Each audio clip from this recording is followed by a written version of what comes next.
All right, everyone. Let's make sure this works. This says the first few minutes are always super awkward whenever I do this because I see people kind of trickling in, and there's often a lag. So I'm just gonna give you 30 seconds. I'll blabber on, and then we'll get started. I I should address my very informal, casual outfit. I lost track of time, and then there was enough time to change. So you get the casual me today. Actually, every day is a casual me. That's the COVID life. Hope you're all doing well. So the way it works is I'll go through a bit of presentation. I know a lot of you have been sending me messages because CN's been sending out mailers apparently. I haven't checked my mail yet, but a lot of you have gotten them. If you have any questions, leave a message, leave the question, the comment below, and I'll pick them up as we go. You can leave if you're watching on YouTube or my Facebook page or Milton Talk, you can just type the question and I'll see them. But if you're watching it somewhere else, then you should go to one of these places and then type the question. And without further ado, I'll just get started. So what I did is I took some of the themes of questions that I've gotten and I put them together. I will not go through a long history of things. We'll just talk about where we are, why are we here, and where we're going from here. So as you know, CN has made a proposal. Well, they made it back in 2015 to build an intermodal in Milton. An intermodal is basically a train to truck transfer. So goods move in trains and containers, and then they get transferred to trucks, and trucks go out and farm them out. That's the high-level history of what intermodals are. Why? So why are we against this? Well, one main issue is that when the federal environmental assessment happened for this project, they found that there's significant, and this is their word, not mine, there's significant impact to human health that cannot be mitigated. And that's the important point. These health impacts cannot be mitigated. So these are not something that CN or Town of Milton or Region of Health in the province of Ontario or someone else can do something about and mitigate them. So there are 34,000 people that live within a kilometer of the proposed site. And not only that, but as far as we can tell, this is the only project in the history of Canada where an environmental assessment found a significant impact to human health that cannot be mitigated and still went ahead and approved it. Like this discrepancy has not happened in the history of Canada. So it's a really bizarre situation. We'll talk about it a bit more. And then the other issues as well. The other main issue is that CN, as a private business, some of you were confused. It was a crown corporation. It's not. It's a private business. And as a private business, CN has decided completely on their own. There are 65 different provincial laws and municipal bylaws that they insist on apply on them. So right now, there's 65 different laws and bylaws that they're actually contravening. And our position is that there's no need to jeopardize the health of tens of thousands of people when a heavy industrial project belongs in heavy industrial areas, and we have zoned heavy industrial areas where it's safe and suitable to a project like this. And so the next question is, what are you guys doing about it? How are we fighting it? I should mention a little bit of history. CN made this proposal back in late 2014, early 2015. And at that time, CN announced that they were going to start construction in 2015, and the project was going to be operational in 2016. It's 2022, and nothing's happened yet, and that's because we're fighting it. So we have 3 venues before us, and we're working on all 3 of them. Ontario's Superior Court of Justice, so we're arguing that municipal and provincial laws do apply on CN. There might be aspects of this project that are under federal jurisdiction, but that doesn't mean the entire company and everything this company does is under federal jurisdiction. There's a difference there. The second venue is in front of a federal court, arguing that the cabinet approval was done without the key information. The key information was that there's impact to human health, and when we looked at the report that went to the cabinet, it didn't talk about any of that stuff. And so we feel that the approval that the federal cabinet gave to the project was an absence of some information, and therefore it wasn't valid and should be overturned and revisited. And the third is more of a political route where we're kind of working on an appeal to Canadian Transportation Agency to overturn the approval. And any of these 3 have can stop this project. And we're pretty optimistic on the courts because, as you know, courts are not, they're making a purely legal decision. They don't have to deal with politics of things and politics of the day and worry about lobbying and everything else. And so we're pretty optimistic that we have strong legal arguments. And so we feel, and when I say we, I'm just talking about, the region of Halton and its 4 municipalities, so 5 municipalities. And we feel that the best way is to win in court, and we are fairly confident, reasonably confident. Now, the other question is, well, CN starting construction, they send out postcards, they're doing this, is it a done deal? Absolutely not. Those of you who've been around here for a while know that CN's been talking about it since 2015, 7 years, literally 7 years. And they've been trying to convince people that it's a done deal for 7 years. It's not a done deal. Each of the 3 legal proceedings I talked about has a potential to stop the project. Now, all 3 of our cases are expected to proceed in 2022. So you'll hear more about them as the year passes by. There were other comments as well, about the cost. How much does it cost to fight it? Why fight it? Well, so our CFO, previous CFO, they did the math, and if the project proceeds, town of Milton and the region of Halton will see a shortfall of almost $140 million in the first 10 years of the project, in terms of lost property tax revenue as well as development charges. And that's a pretty substantial amount. So even if you ignore all the human health aspect, even if you ignore all the traffic aspect, from a purely financial point of view, this project is costing. I mean, if should it go ahead on these 1,100 acres of land, it's going to have a very damaging impact on our finances. This is hilarious. I mean, I find this really funny. People come out all the time saying, oh, isn't that why you guys expanded Tremaine? Just pretending to oppose it. Well, if we're pretending to oppose it, this project would have gone ahead in 2015. Regional road expansion were planned in 1993 when the region was planning the big pipe into Milton and planning the phase of growth that we're just finishing up now. So they were not planned for CN. Both projects were planned and added the capital project many, many, many years before CN bought a single property in Milton. And both projects technically started before CN's announcement about the Milton project. I won't talk much about that. I mean, I don't do very well with conspiracy theories anyway.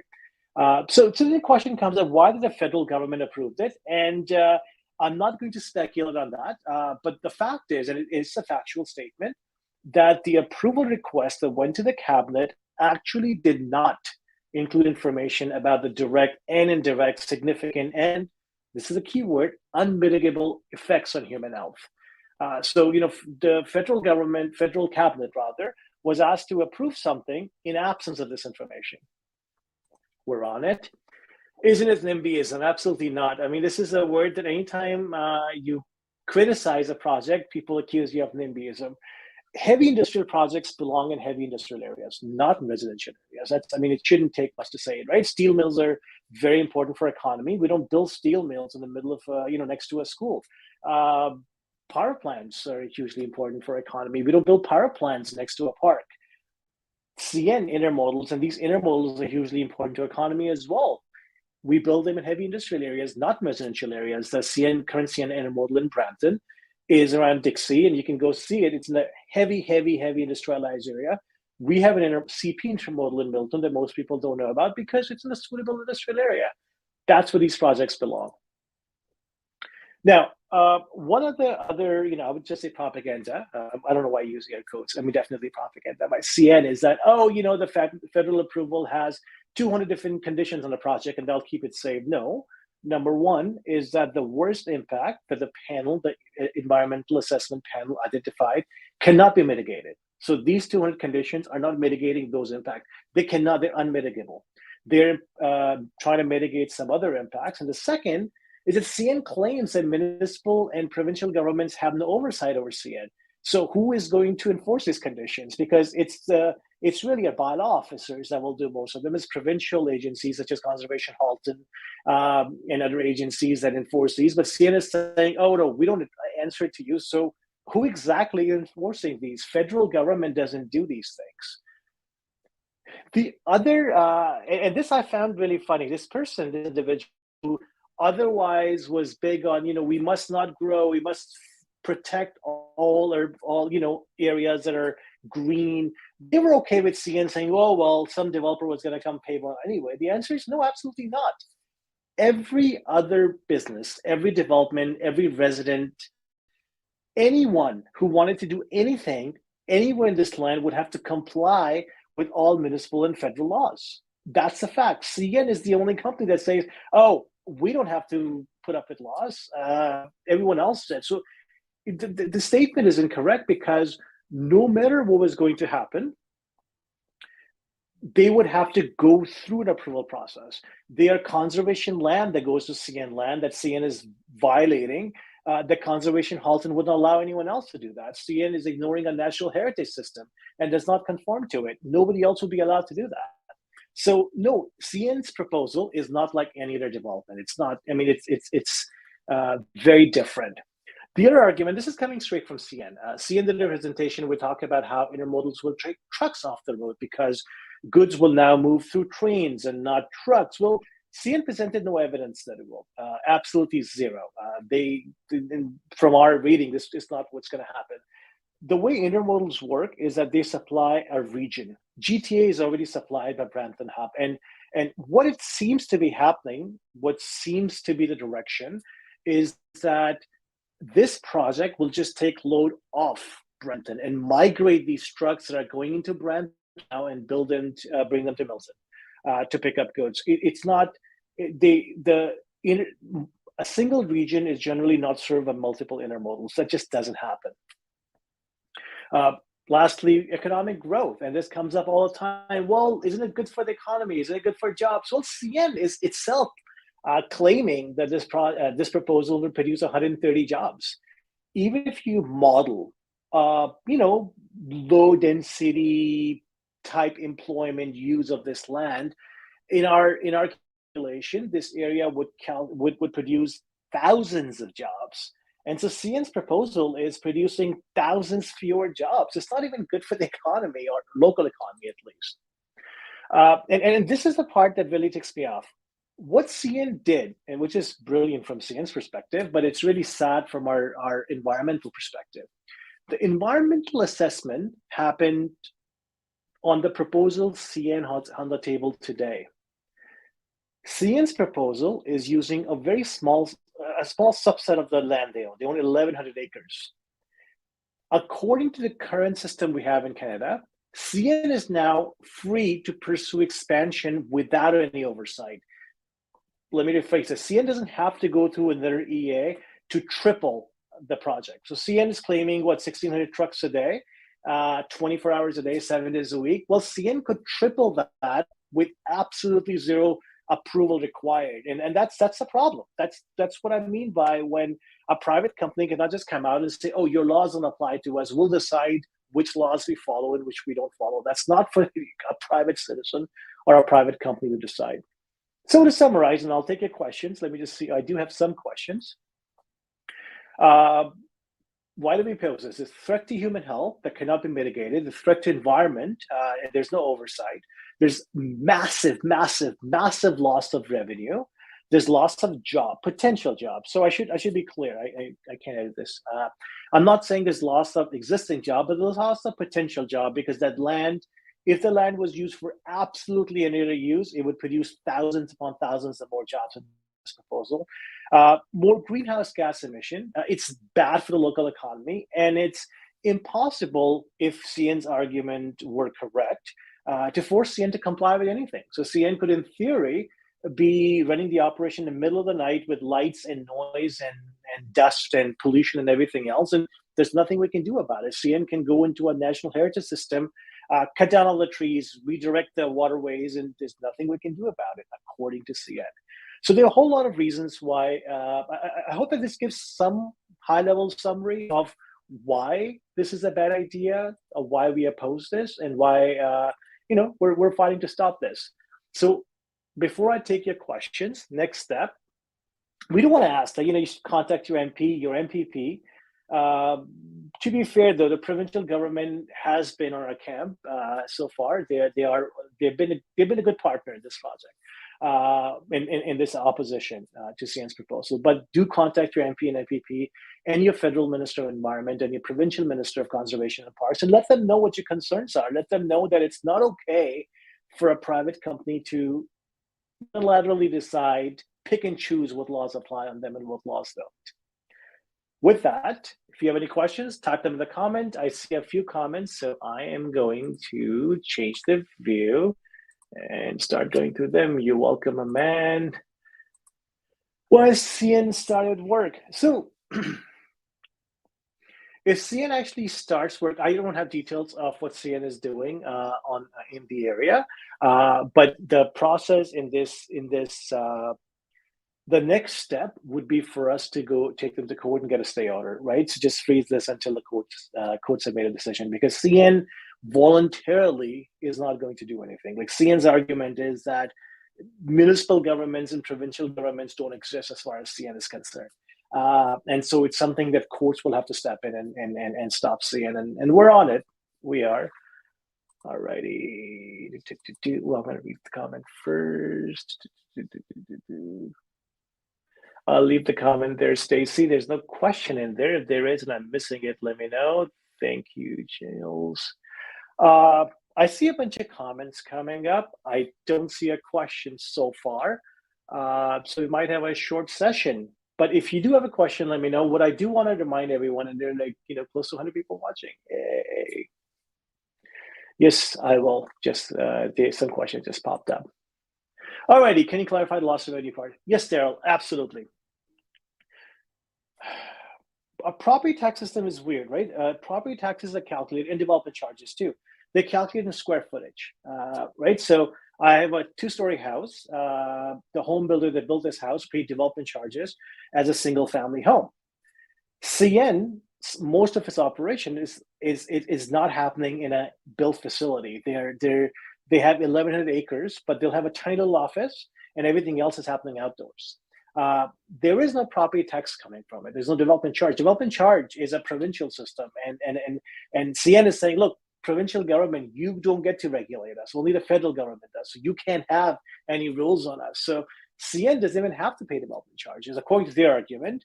But even if you were to calculate them, for any other use that happened to that property, we're looking at tens of millions of dollars in development charges. We're looking at give or take $10 million a year in lost property tax revenue, because absolutely any other use would produce millions of dollars in property taxes compared to CN's proposal. So that's how the loss of potential revenue comes. And not potential, because this is a developable land. Well, not all of it. So part of it's natural heritage system, but a lot of it is developable land. I spoke too soon about no questions. I have way too many, so I'm going to go in. To begin development. Well, then we're going to stop them. Environmental laws are provincial. There's no federal link as well. That's a good point, right? The federal government oversees a very select number of things. So if you want to build an airport, that's a federal thing. They look at that. If you want to put a railway line across, so the federal government will take care of that. But a lot of other, everything else, a lot of nuances, they're handled by the provincial governments across Canada. And the provincial government then takes some of the other responsibilities and give them to regions across Canada. So a lot of this stuff would happen at the regional provincial level, not at the federal level. So for CN to say, oh yeah, we complied with federal EA, well, technically you didn't, because federal EA found that they are severe and massive impact to human health that we cannot work around and we cannot find a mitigation for. But even then, they're not looking at everything. They're not looking at our natural heritage system. They're not looking at our creeks. They're not looking at our conservation act. They're not looking at our sensitive species and anything else.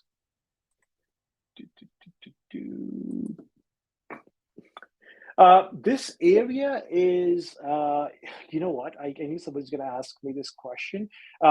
Most of this area is light employment land. So it's employment land, but it's not industrial land. Employment land could have, more employment type uses. Part of it would be mixed use as well. So across the street, you have the education village going. across from Education Village, you'll get, similar to what we have in Dairy Green Business Park, not the northern part that's along 401 where you get the industrial area, but the non-industrial employment use. That's what most of this land is for.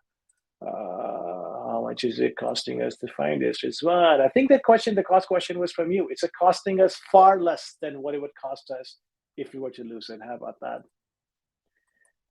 You're welcome, my man. I don't know. We'll find that out. I think that honestly, CN's argument is bogus. I will acknowledge that there are probably aspects of this project that are strictly under federal jurisdiction.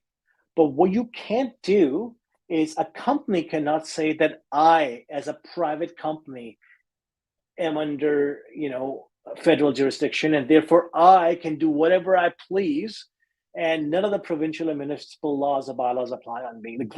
That's what we have issue with, and that's what we're going to courts for, to break apart the project and figure out which aspects of the project are under federal jurisdiction and which aspects of the project have to go through local approval process. So we do have the three legal cases that I had mentioned that we're pursuing, and I will keep you posted, and I'll give you the update. These are the three venues that we're using to fight this, and I will just keep following me, or keep following the town of Milton or region of Halton, or literally any of the councillors. We're all on it, and we'll give you updates as updates come.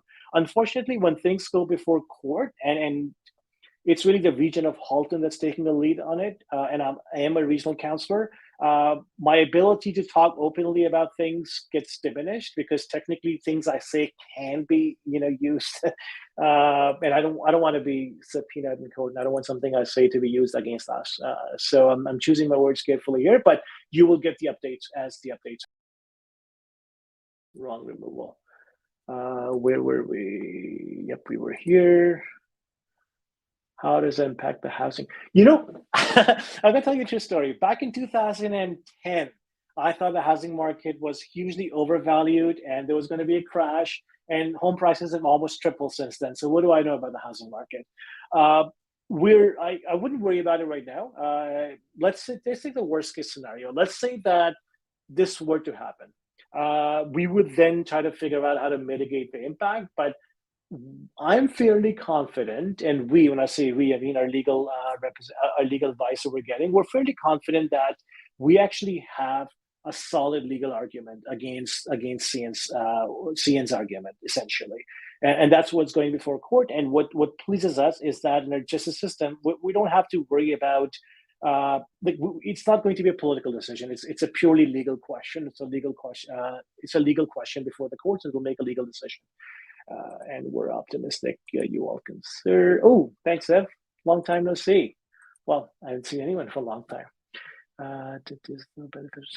There isn't. You're right, absolutely.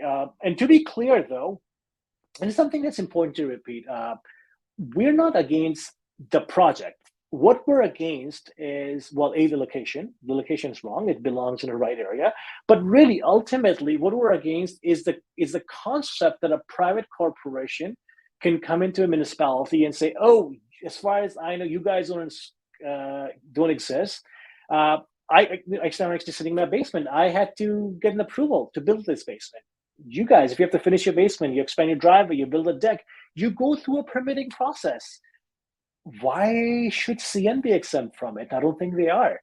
How can we get more media attention to it? Well, fortunately or unfortunately, depending on your perspective, because it's because it's going to the court, I really don't think media attention is going to make a difference, because maybe it's too naive of me, but I don't believe that the court will be making a political decision. So the PR doesn't matter in that case. But I would encourage you to write to your MPP, and the two ministers I talked about, Federal Minister of Environment and Provincial Minister of Conservation and Parks.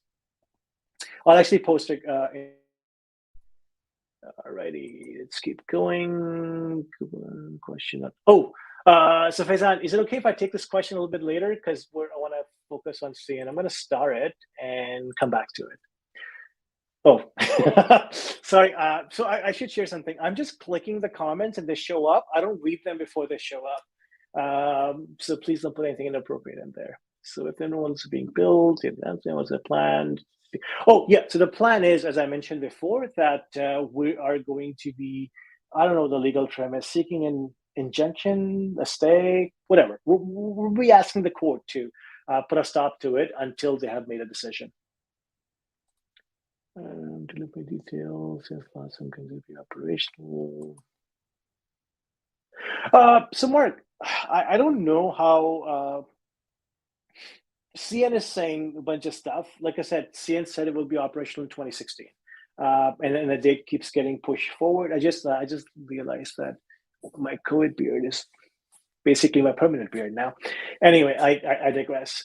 CN is essentially saying that they plan to start construction and construct throughout winter and start the operation after that. But like I said, that's even if, let's take the worst case scenario, courts were to decide against us, they would still stop the project until the decision's made. So I don't think the construction is going anywhere. What's so special about the location from CN's perspective? I will not speculate on what CN's thinking is. It could very well be that they own the land in this area and they really don't care. So I will skip that. Ooh, I will skip the. How did it talk to so many housing units? No, I'm not sure who the question is from, because when you ask the question in Milton Talk, because it's a private group, I don't see who's posting the question. Just a 20-second history. When the region of Halton, so the planning is regional, when the region of Halton was doing its planning in the 90s, the region did reach out to all the landowners. CN was one of them. And CN said categorically that they were not planning on building an intermodal in Milton. In fact, CN said that their preferred use was light employment. And that's the reason, part of the reason, why this land that CN owned is slated for light employment and not residential development. And you do want residential development near light employment so people can live and work in the same vicinity. You want to have this use where your retail and your residential and your employment is all in the same area. What you want to segregate is heavy industrial areas. So from a planning point of view, this is actually good planning, and this is the planning that CN signed off on. Like they literally signed off on it. I'm not using it as a metaphor. They literally signed off on this plan. They just chose to come back in, I believe it was 2006 when they signed off on it. They chose to come back in 2015 and said, oops, well, we don't care about what we committed to and what you planned. Now we're going to do our own thing. So that's kind of the reason. So we didn't, I'm saying it was way before my time. In the 90s, I was, I was in university still. I was not in politics, but my predecessors, when they were planning it, they didn't just unilaterally plan it. They planned it with the landowners, including CN. I'm not sure what this comment is about, but I'm glad that you're happy. Who came first? Will court not cease in project before houses nearby? I think I already answered this question, right? So first of all, let me address something else. We don't live in a system where just because you own land, you can do whatever you please on it. Like that's not a system we live in. I'm not going to have a libertarian argument on what kind of system we should live in, but that's not the system, right? So I own this house. I can't demolish it and build a tower on it, even though I own it, because I'm not permitted to do that. I can't just put cell phone tower on it and start collecting rent from Rogers or Bell or Telus. I can't just build a steel mill on it. Like there are a lot of uses that I just can't do just because I own the land. So just because you own the land doesn't mean you can do whatever you please. And courts don't care about the sequence. Courts care what the law is. That's what the courts are deciding, right? It's not a political decision. But I did answer that the regional planning was done with the input from all the landowners, including CN, and CN's input was that they wanted their land to be used for light employment uses, and therefore that land that CN owns is planned for light employment. And like I mentioned, in 2006, CN signed off on that plan. I did miss your question, Mark. I saw your name pop up, but I'm just trying to move really fast and I don't know where it is. Oh, there we go. There you are. Given I get Fed coverage and work together to pick a new better location in CN. So we can. The problem is that now let's think of it from a CN's perspective, right? CN's argument is that as far as CN is concerned, the provincial and municipal governments don't exist. So CN doesn't have to do anything. Like what CN is saying right now, literally, is that we are going to go and start construction. We're going to build this thing, and we'll pretend that you won't even exist. So we don't. People keep saying, "Why don't you negotiate with CN?" Well, CN has no incentive to negotiate with us. We want to talk to CN. We want to work with CN. There's actually, I'm forgetting the name of the municipality, but it's actually a municipality that passed a motion in their council asking CN to bring the intermodal there, so they can, because where the railway line goes through is suitable piece of land. So we're right now worried less about where CN should go, because wherever they go, even if they go in an ideal heavy industrial spot, the argument that they should comply with local laws would still apply. We still wouldn't want CN to start polluting the air, contravening provincial laws, even though they're in administrative areas. So it's not just a location issue. It's more than that. Okay, where was I? Yeah, I did good questions, so I addressed that. No, it's not here before the houses. Thank you, Stacy.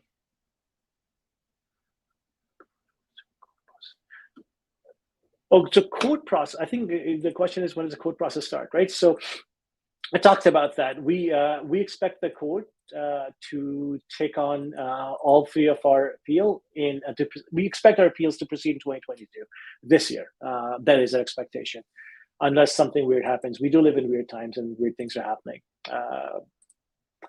Thank you so much. You are welcome. Cannot click on that. Don't know what that is. Yes, and I'm so sorry. I'm blanking out on that name, and it's really bugging me. So if you know the name of the municipality that passed the motion to ask CN to come there, let me know.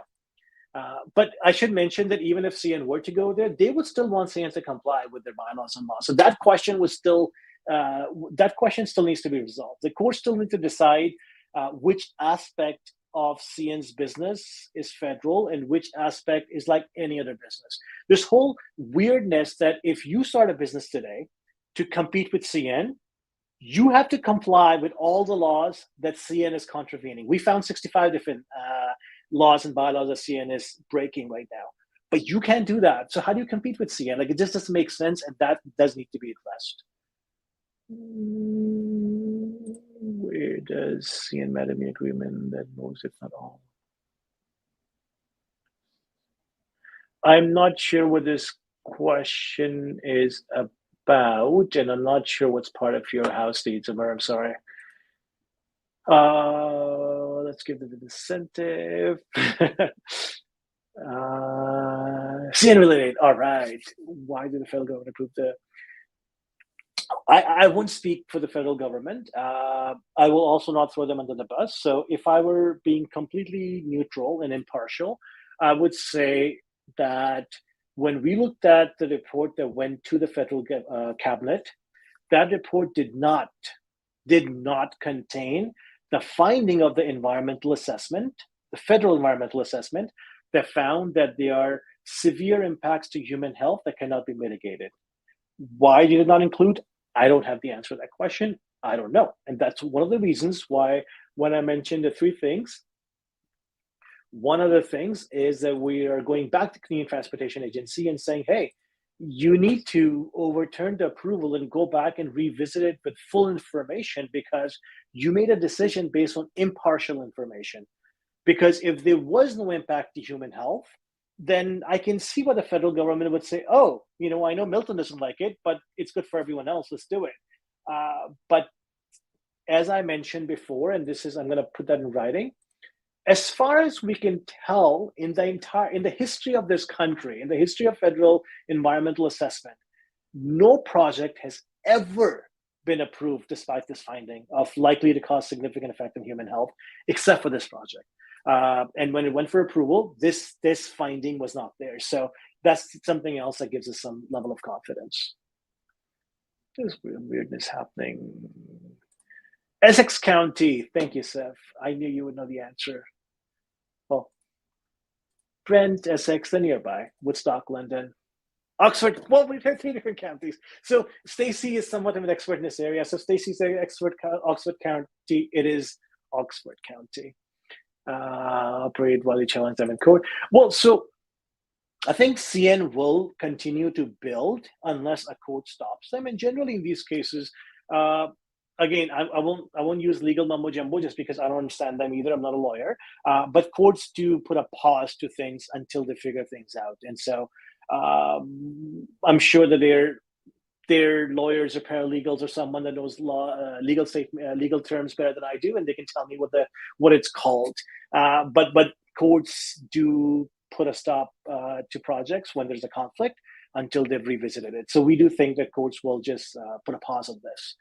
But CN will not voluntarily stop. No, I think CN will continue to do whatever they want to do unless the court comes in and puts a stop to this. And I think it seems to be, and this is where I'm giving my personal opinion, I'm not talking on behalf of anybody in the region of Halton and Town of Milton. I'm just saying as Zishan Hamid is an individual. It seems to me that CN's strategy is to convince people that the project is happening. So there's no point fighting. Let's just compromise and you guys figure out how you're going to live with it. That seems to be CN's strategy, because if you look at, the leaflets they're sending out, if you look at the mailers they're sending out across Milton, if you look at the ads they're taking out, it's all saying the same thing, that look, this is happening, this is coming, we have the approval, yay, high five. They're not talking about the legal challenges, they're not talking about the legal cases, they're not talking about the lawsuits. So that seems to be CN's strategy. And the counter to that strategy is, no, this project is not approved. No, we haven't given up yet. And yes, we have multiple legal venues, and we are fairly confident that we have a strong enough legal argument. Even from a non-legal, just, logical perspective, if you think about it, a private company cannot simply come out and say, oh, provincial laws don't apply on us, so we ignore all provincial laws. Like, that's not how it works. I do agree that there are aspects of CN business that are strictly the federal jurisdiction, but CN has gone way beyond those things, right? It's a massive private corporation like many others. All righty, 8:37. So as I was scrolling through questions, I scrolled fast and I might have missed some questions. If I missed your question, it wasn't intentional. Just post the comment again and it will pop up because there are a bunch of comments on, like I said, YouTube, Milton, and my page. So there are 3 different platforms and a bunch of comments coming up. So it's entirely possible that I might have missed some comments. Anyway, says the article. I don't know how to share that, but I think if you can see the comment, it's probably on my Milton Talk. No, it's probably on my Facebook page. So if you go to my Facebook page and look at the comments, Sam has shared the article. Awesome. Well, thank you very much for joining in. Pass on the word. Let people know that this is not a done deal, that we haven't lost. In fact, we've had a series of victories where we've been able to push off this project from 2015 to 2022. We did, I feel, had a setback when the federal cabinet gave its approval. But interestingly and weirdly, that document was missing details about environmental assessment findings that we think are fairly important in the consideration of this project. And that's part of the reason why let me just go back to when I share my screen, when I talked about the second part, right? We want to go back. We're requesting a federal judicial review to overturn the federal approval because they didn't have key information about the project. The approval was done in absence of very important information. Anyway, there are a couple more questions popping in, but I actually intended 30 minutes and I had some buffer. We've gone a little bit over. If you have more questions, just type them in comments. I am going to go out and respond to them in comments, and I'll leave this up. Milton says no, has been really involved. And Milton Rail has been really involved as well. But I feel that in this project, Milton says no has been really the forefront when it comes to at least social media side of things. So do connect with them. If you have any questions directed to them, they know this project better than most of us counselors, being very honest here.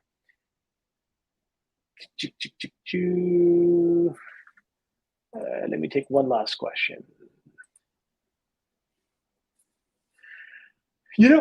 Once the court decision comes out, it will be massive news. Like what our goal is, when I say I'm talking about the region of Halton, Town, and Milton. My personal goal, is just to make sure that we take care of what's happening here. I'm not too particularly concerned with the PR side of things, although, like I said, CN strategy seems to be to convince people that the project's happening anyway, so just give up and they demand that we stop fighting it. Alrighty, so I know more questions are popping up. I promise I'm going to look at them in a couple of hours and respond to them privately. Otherwise, thank you for signing in, and take care, be safe, and we'll connect in a month or so again. Bye, everyone.